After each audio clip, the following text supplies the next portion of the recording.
Welcome back, baseball fans, to the 1970-73 Keep Waive Retire analysis.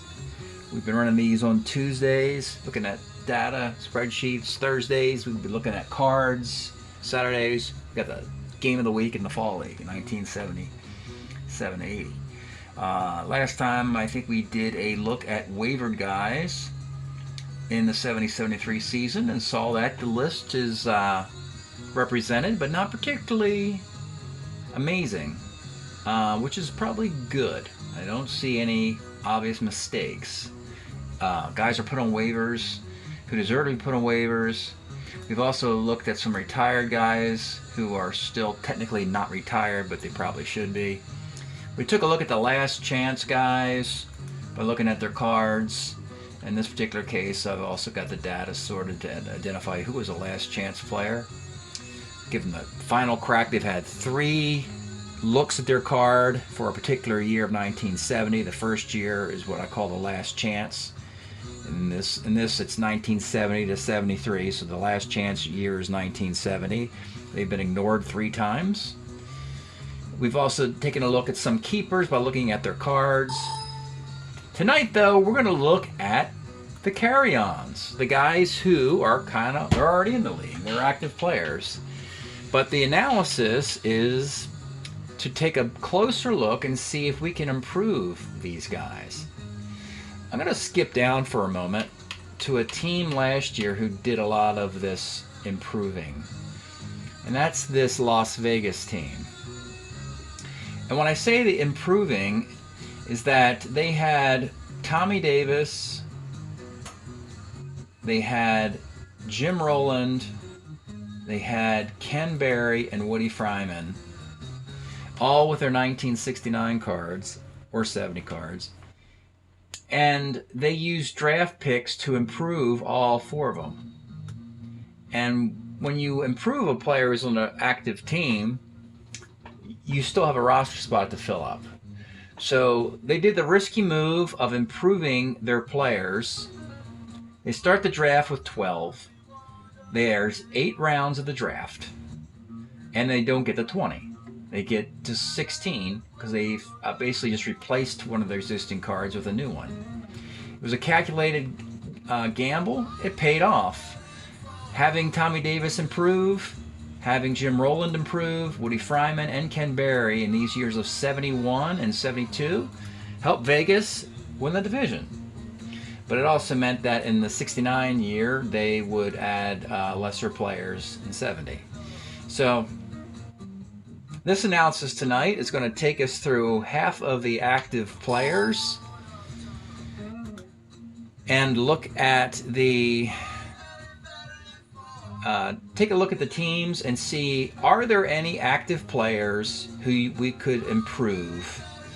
It would cost the team a draft pick, and they'd have to sign a guy off the street to take a roster spot vacated by that draft pick. So we're going to go through half the league alphabetically. There's 384 carry-on players, 12 per team, 32 teams. We'll get through half of this analysis tonight, and we'll look at some data off of Baseball Reference while we're doing it. First team is Arizona. I recall last year they had nobody to improve. And this year, if you look over here in this box, what I've done is there either is going to be the number 1970, 71, 72, or 73.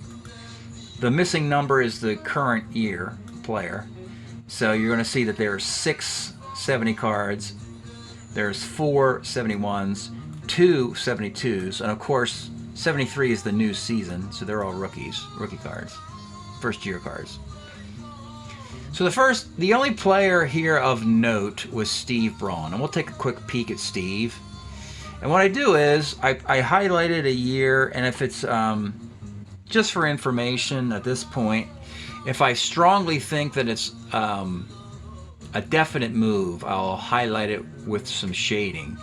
But right now, it's just sort of getting a cursory notation that Braun's 1973 card would be a possible improvement. So let's go see what happens between 71 and 73 for Steve Braun.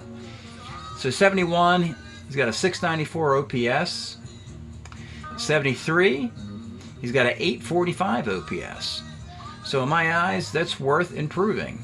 I didn't shade it because he's not much of a power hitter. He's more of a player who can play multiple positions, a left-handed bat, usually has a nice on-base percentage.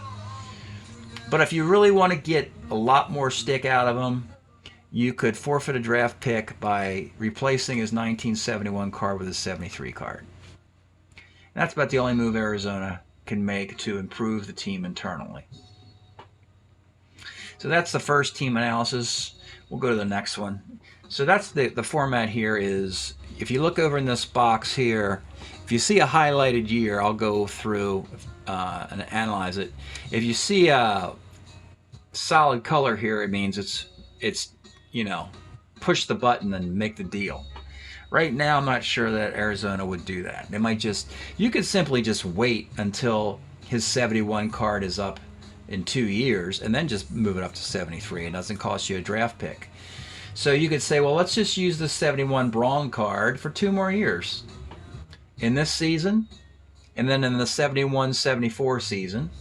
And then when that season's over and he becomes a keeper, you keep him and you get his 73 card. Or by that time, you could get his 75 card where he hits 300. 302 for the Twins. So the idea is you really only want to pull the plug if there's a significant improvement. Looking back at Las Vegas, those were all significant improvements. All right, the next team is Atlanta. Modest improvement for Gale Hopkins and Jack Hyatt. Gale Hopkins, the thing is, though, he doesn't play catcher anymore. He was catcher first base in 70, so you lose that versatility.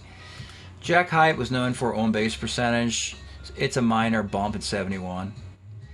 This is interesting. Felix Millan, the only guy who gets better by going back into time, because we have a 71 card, but he was actually better in 70 at 310. And then Ralph Garr, we have his 72 card, it's 325. But in 71 and in 74, he'll hit over 340. You could flip the years for these two guys, right? Go back for Millan and move, and then go back for Garr, but it would cost you draft picks.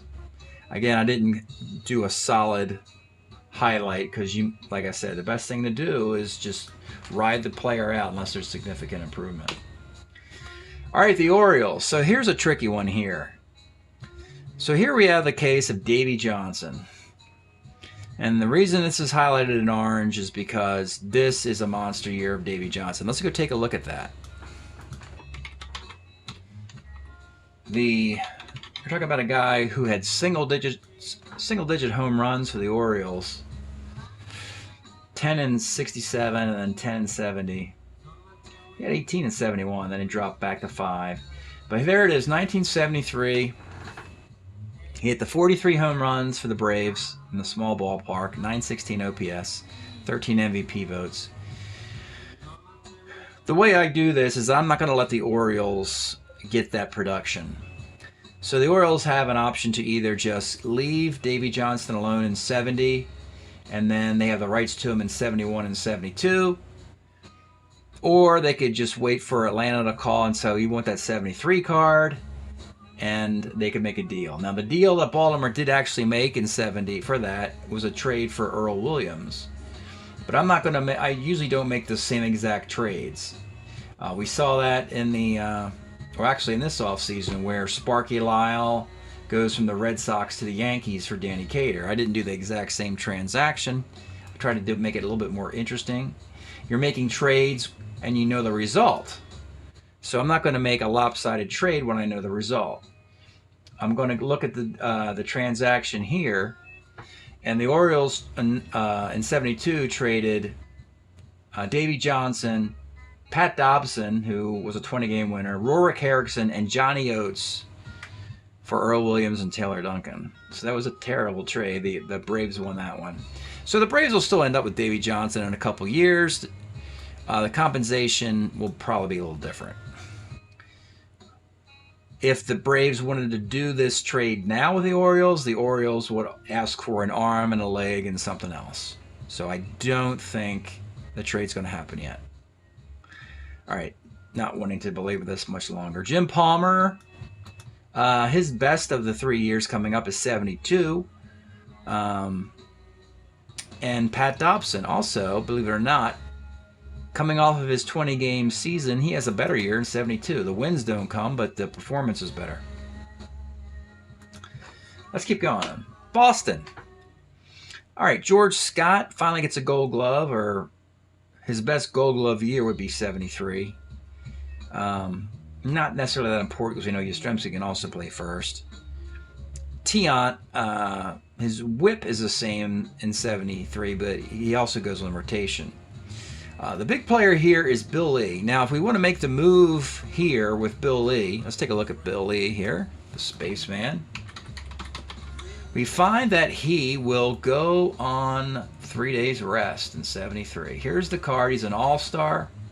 It is his only all-star performance. And 284 innings. His whip's a $123, but it's the innings pitch that we like. So he goes from being a reliever where he is now with Moret in the rotation.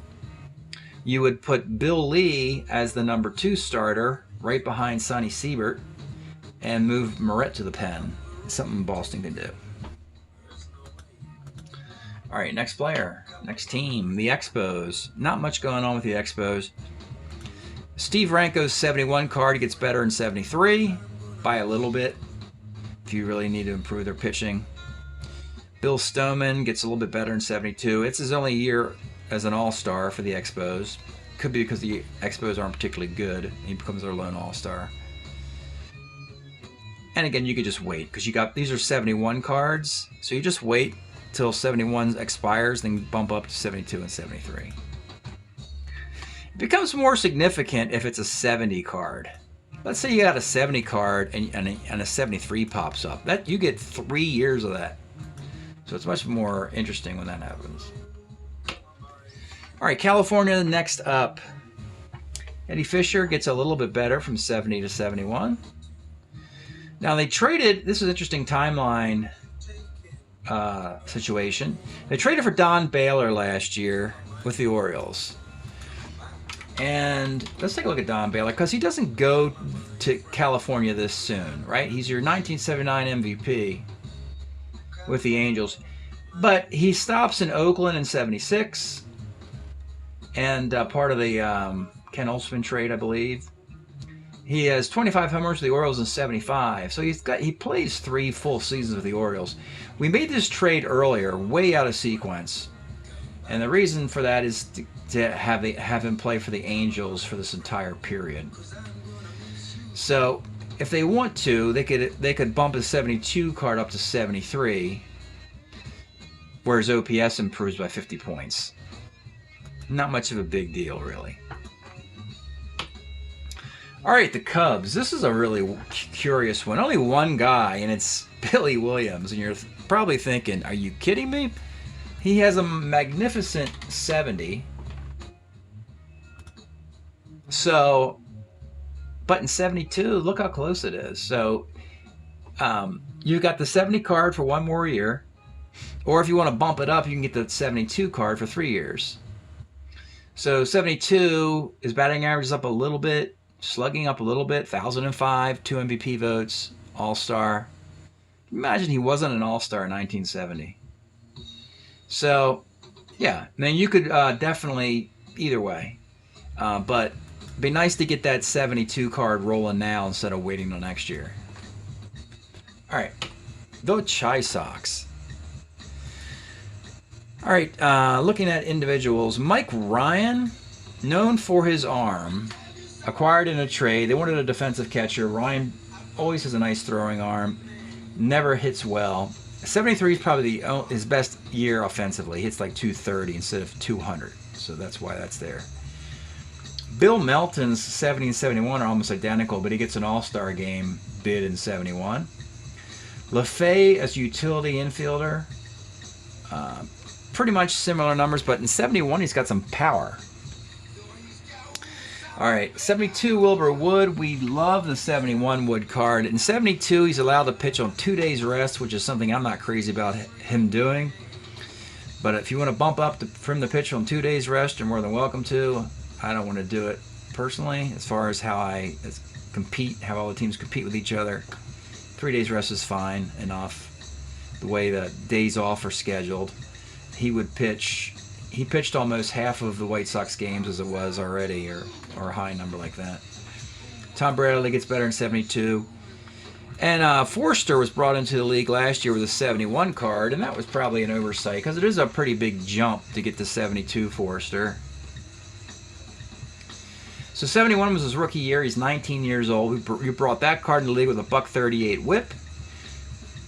But if you would have gone to 72, his whip is down to a .119 with a 2.25 ERA in 100 innings. So it's definitely better, and you have a pretty awesome lefty reliever if you upgrade Forster here.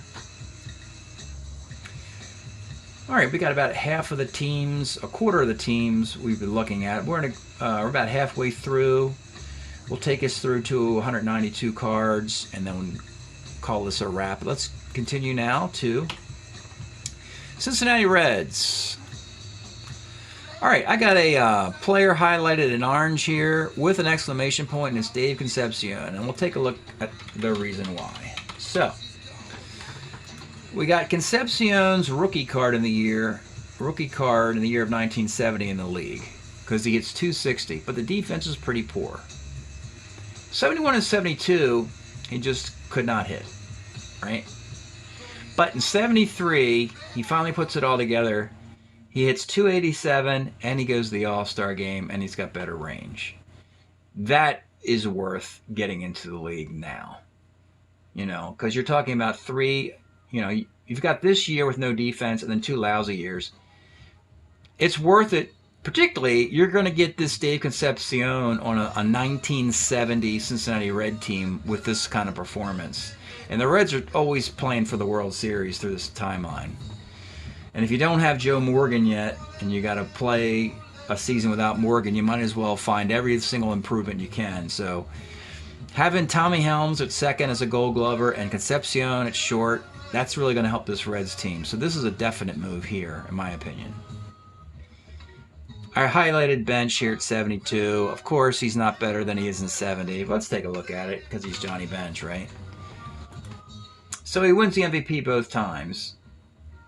70, there it is, 293. Notice the OPS is not 1,000, which is a little surprising. You know what? I also noticed that Carlton Fisk's OPS was never 1,000. So just keep something in mind when you're evaluating catchers, how hard it would be to do that. But Bench is here at 932. And then he comes back, he has a slump in 71, but in 72, he's right back there with a 920 OPS and 40 more bombs, and another MVP award. So you may as well use the 70 card in its final chance, since that card has gotten a couple MVP awards, maybe even 3 MVP awards already. Might as well run it back one more year and then bump it up to the 72 card next year. Carbo's 73 is pretty good, but it's with St. Louis. Tommy Helms improves his batting average in 73. That's going to be with Houston. We're not going to get the Morgan trade happening any sooner than it normally does. All right, next team is Cleveland. Not much going on with the Indians. Modest improvement in Denny Riddleberger. This is nice. Buddy Bell. We got his rookie card into the league last year in 72. But in 73, as a 21-year-old, he goes to the All-Star game with a 718 OPS. I'm sure his defense is probably better. So we might want to upgrade Buddy Bell to 73. All right, next up, Colorado Rockies. Well, they had a rough year last year. Year to year, it's hard to predict what the Mountain Time Zone teams do. Carl Morton becomes a better starting pitcher if you use a 73 card. You're using the 70, so that would be a nice 3-year improvement if you did do that. Joe Lee, not much. You go from a 72 to 73, modest improvement there. Not a big deal. The fact that there's not a lot of improving is good, because the more improving you do, the more of a mess you have during the draft. When the draft ends and you got teams with 20 players, teams with 19, 18, 17, 16, and then you use the tokens to determine waiver pickup after that. So it gets really complicated. So the fact that we haven't seen a lot of improved players at this point is pretty good. All right, the Tigers. A lot of notes here. So if you recall, the Tigers lost the World Series to the Mets. A lot of interesting notation here. Let's start with this guy, Elliot Maddox.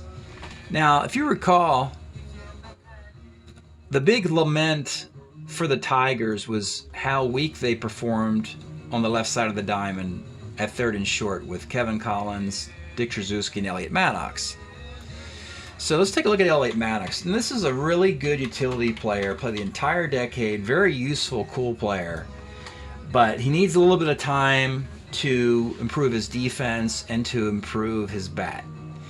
It gets a lot better by the middle part of the decade through the end of the decade, when he goes to the Yankees, a stint with the Orioles, and the Mets. This is really the best years of Elliot Maddox's career.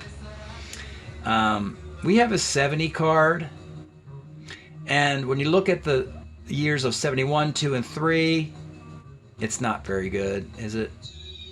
So the big year is 74, but we don't have that option. So in this field, I made a note to myself that, wait till 74 with a sad smiley face, that we can't do it now. So we have to have one more pretty lackluster year out of Maddox until we can get a really good card in 74. That's what the notation is there. And in Bill Freehan, on the subject of 1974, he also has a kind of a comeback year in 74. His 71 and 74 cards are both good, so I made the notation in this column because we're using the 70 Freehan. Let's keep looking at these Tigers. It's pretty fascinating how this team ages like fine wine. These guys like K-Line, Norm Cash, they get older, but they still play darn good. Let's look at K-Line here. The Hall of Famer. He would get his 3,000 hit in 73, I believe. Might have been 7. No, probably 74. Let's see. Yeah, 74 he got the 3,000th hit. But take a look at 71 and 72. After a couple 270 seasons, he hits 294 and he hits 313. He gets MVP votes, high OPS. So at age 36 and 37, how cool is that, folks? That's awesome. So, yeah, I think it's worth bumping K-Line up to either year here, 71 or 72, just so you see a Hall of Famer, you know, playing like he did when he was a younger Hall of Famer, like back in 62, 63. The next guy after K-Line, though, John Hiller. So the Tigers play the Mets in the World Series. And we talked about how the Mets had Tug McCraw as their lefty closer. He pitched the final game of the World Series. He pitched 4 innings of relief to win that final World Series game. That was pretty much the difference between Hiller and McCraw. McCraw was Hall of Fame worthy. John Hiller was just a good closer. But look what happens to Hiller in 73. You kind of kick him up into that upper realm here. So in 73, 65, he was like the top relief guy in all of baseball, the .44 ERA, .02 WHIP. And if the Tigers are really entertaining thoughts of returning to the World Series to beat the Mets, make it Al K-Line, give him the fountain of youth, make John Hiller a stud closer, is kind of a good start in doing that. Steve Kelly becomes a better reliever in 72, and Joe Coleman becomes a better starter. Joe Coleman had a monster year this past year. He was a workhorse. He started the season as their number 3 starter, eventually became the number 1 starter. Pitched 2 World Series games, lost in heartbreaking fashion in both. Pitched 9 innings in both and gave up walk-offs. Or he didn't give up walk-offs, his bullpen and defense did. So there's a lot of interesting moves here for the Tigers. Pretty cool. All right, next team, Florida. Ellie Rodriguez, the catcher. Nice on-base percentage player through his tenure. And that starts to come into play in 72 and 73 either year. Might be worth getting that into the league. On-base percentage is pretty important on these 20-man rosters. Steve Arlen, a slight bit of improvement there. All right, next team is up, Houston.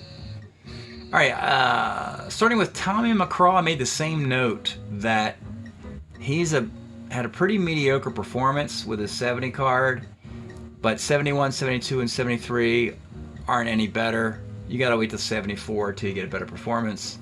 So sorry, Tommy, we're going to have to keep you around for one more pretty rough year, unless they cut him. They could always cut him and bring him back in 74. A couple interesting notes here with these two colors, Joe Morgan and Bob Watson. The reason I highlighted Joe Morgan in red is obvious because he plays for the Cincinnati Reds.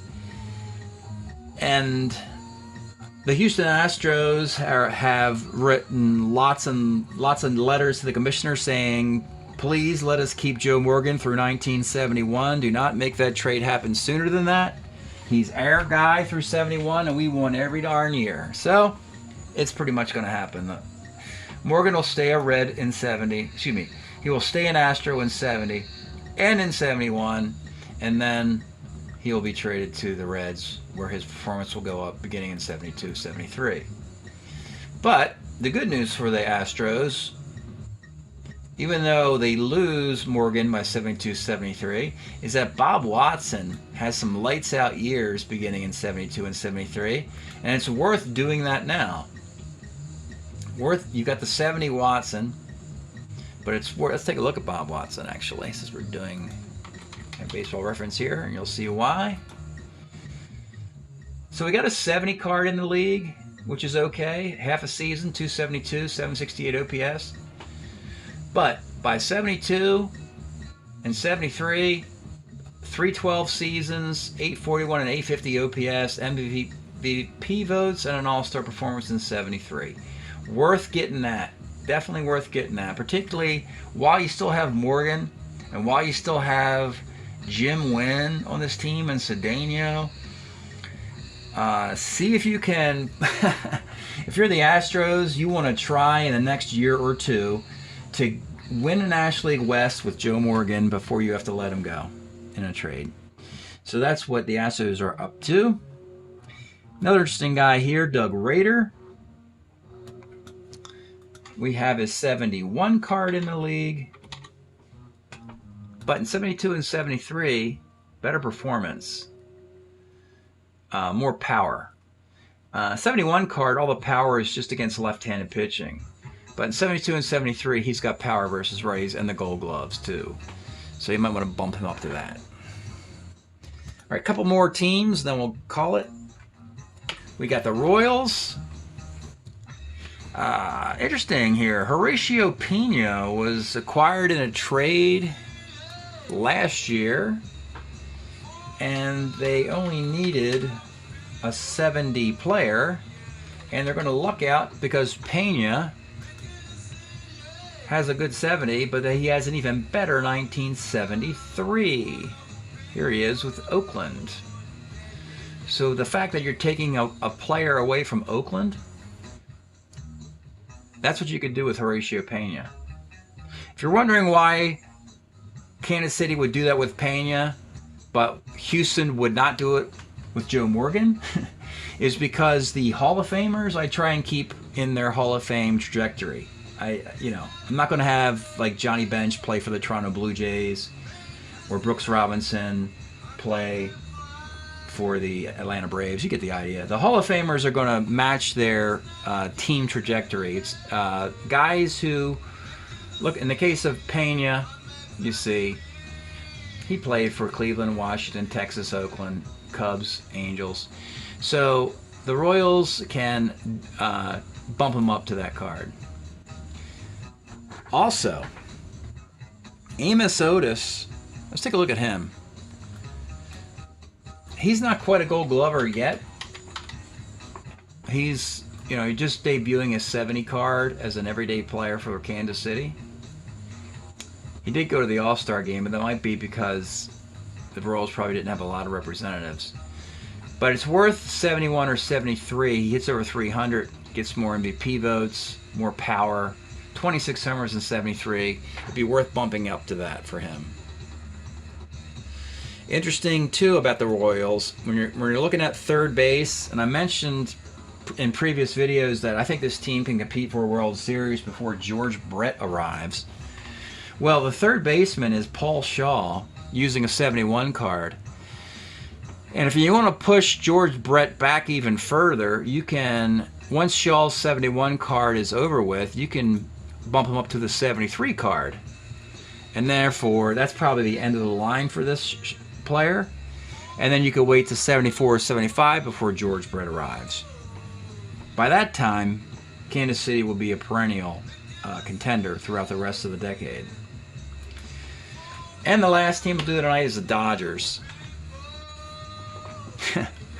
This is kind of a fun... in 1972, well, let's look through both of these guys. So Don Sutton, let's start with the Hall of Famer Don Sutton, then we'll go to Jim Brewer. So Don Sutton, steady as they can be, year in and year out for a 20-some-year career, 22-year career, Hall of Famer. Sutton actually has an amazing year in 72, 2.08 ERA, 0.91 WHIP, and that would be his career low WHIP. So it's worth doing that, bumping it up from 71 to 72. And even better than that, what do you take a look at this one, folks? Jim Brewer in the same year of 1972. This is kind of fun. So Jim Brewer, his 72 with the Dodgers. He's got a .126 ERA and 84-cent WHIP.